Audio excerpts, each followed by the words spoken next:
అసలు ఏం పని మండల ఆఫీసుల్లో 2 రోజుల పాటు విఆర్ఓలు అందరినీ మండల ఆఫీసులో పెట్టుకోవాల్సిన అవసరం ఏముంది అని చెప్పి మిమ్మల్ని అడుగుతా ఉన్నా. విఆర్ఓలు అందరూ కూడా సచివాలయాల్లో, గ్రామ సచివాలయాల్లో అందుబాటులో ఉండాలి. రైతులు వస్తే రైతుకు సంబంధించిన పన్ను బకాయి కట్టించుకొని వాళ్ళకు నో డ్యూ సర్టిఫికెట్ ఇవ్వాలా.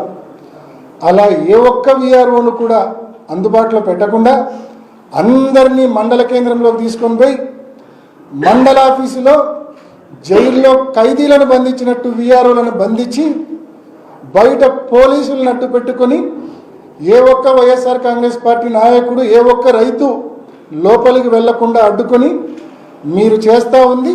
దీన్ని రాజకీయం అంటారా? ఇది చేతకాని దద్దమ్మలు చేసే రాజకీయం. ఇది ఇంకా మాట్లాడాలంటే పల్లెటూళ్ళ భాషలో చెప్తే ఫీల్ అవుతాడేమో ఆయన. నిజంగా ప్రజాస్వామ్యబద్ధంగా ఎన్నికలు కానీ జరిగి ఉంటే, రైతులు ఓటు వేసి ఉంటే, పులివెందుల ఇన్ఛార్జు, టీడీపీ ఇన్ఛార్జు రైతులు, పులివెందుల రైతులు సొక్కా ప్యాంటు ఇప్పి చంద్రబాబు నాయుడు మీద ప్రజల ముందు నిలబెట్టేవాళ్ళు. ప్రజాస్వామ్యబద్ధంగా ఎన్నికలు జరిగి ఉంటే ఆ ధైర్యం లేదు వీళ్ళకు, ఆ తెగువ లేదు.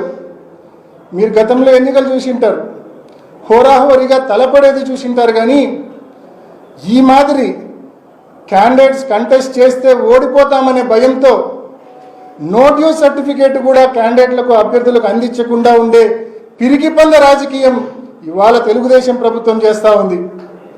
చేతగాని దద్దమ్మలు ఎవరో ప్రజలు నిర్ణయిస్తారు. ఇంత నీచపు రాజకీయం, ఇంత చేతగాని రాజకీయం అవసరమా నిజంగా? దీనికి మళ్ళీ ఎన్నికలని పేరు. సిగ్గు ఉండాలా, మాట్లాడితే కొంచెమైనా నిజాయితీ ఉండాలా, నిజం ఉండాలా. మరి ఈ మాదిరి తప్పుడు రాజకీయాలు, ఈ మాదిరి చేతగాని రాజకీయాలు చేస్తున్న నువ్వు ఈరోజు ఊరిలో నీ ఆఫీస్లో కూర్చొని ప్రగల్భాలు పలుకుతా ఉన్నావు. 1978 నుంచి రాజకీయాలు. మరి ఈరోజు ఆయన వచ్చి పెకిలిచ్చాడంట, కుకుటి వేలతో పెకిలిచ్చాడంట. మొహం అద్దంలో చూసుకో ఒకసారి.